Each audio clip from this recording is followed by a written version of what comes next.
Hai, selamat datang di channel Berani Bermimpi. Kali ini channel Berani Bermimpi kembali lagi dengan tema Cara Uang Bekerja. Mudah-mudahan bermanfaat.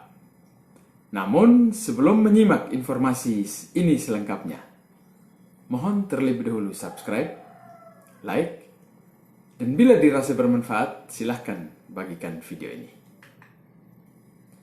Yang pertama, mengenai uang ada pepatah yang mengatakan bahwa uang jangan dikejar, karena semakin dikejar, uang akan semakin menjauh.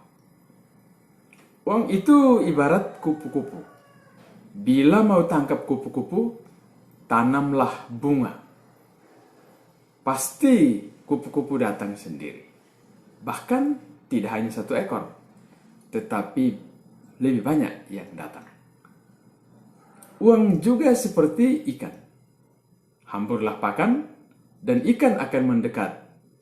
Sebaliknya, bila dikejar, ikan akan menjauh. Artinya, uang itu dekat dengan orang yang memiliki nilai. Kita bisa bertanya diri, apa nilai yang saya tawarkan supaya uang bisa mendekat? Saya ambil contoh. Kadang-kadang kita lihat sama-sama tukang, tapi ada tukang yang laku, ada tukang yang tidak laku. Atau orang dengan profesi tertentu, misalnya dokter. Ada dokter yang laris banget, ada dokter yang sepi pengunjung. Selain itu, saat ini kita dikuasai oleh yang namanya media sosial. Orang hampir tidak bisa lepas dari yang namanya HP. Tapi apakah HP Android kita itu digunakan untuk mendekatkan uang atau membuat kita malah semakin jauh dari uang? Yang kedua, salah satu sifat uang adalah uang cepat pergi. Sering kita dengar orang ngomong begini, rasanya saya baru gajian, tapi kok uang sudah habis? Karena itu, bangunlah kebiasaan menyimpan setiap kali ada uang. Tetapkan persentase tertentu untuk dijadikan simpanan tetap. Misalnya, setiap kali gajian atau setiap ada uang kaget atau uang tak terduga, coba tetapkan 5-7% untuk disimpan. 1-2 bulan atau 1-2 tahun memang belum terasa. Namun, bila sudah belasan sampai puluhan tahun, pasti sangat besar nilainya. Yang ketiga, nilai uang pasti akan merosot. Dulu, uang Rp1.000 termasuk sangat besar. Sekarang, dengan Rp1.000 kita hampir tidak bisa beli apa-apa. Demikian pun uang 100.000. Dulu, atau hitung-hitung tahun 2000-an, kalau pegang uang 100.000, sangat banyak belanjaan kita. Sekarang ini, belanja senilai Rp100.000 pun, kantong kecil hampir tak penuh. Itu akibat inflasi.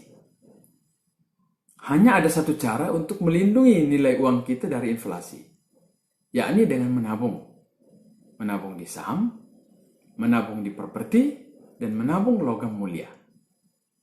Belajarlah pada orang-orang yang sudah terbiasa menabung saham, menabung properti, dan menabung logam mulia. Tanyalah, pasti ada jawabannya.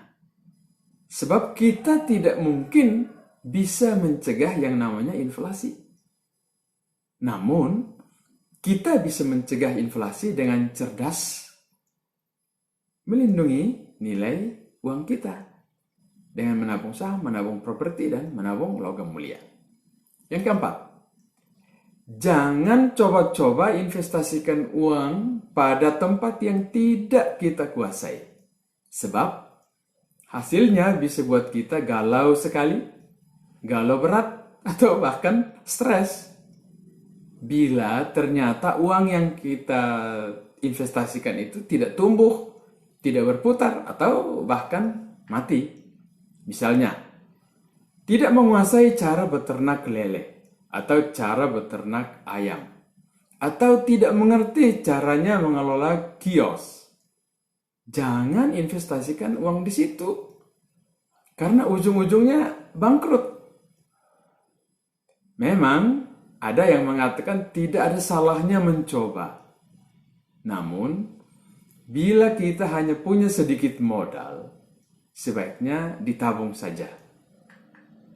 Yang kelima, kalau mau berhasil, perlu mencatat setiap pengeluaran kita walaupun mungkin kita sedikit lebih repot.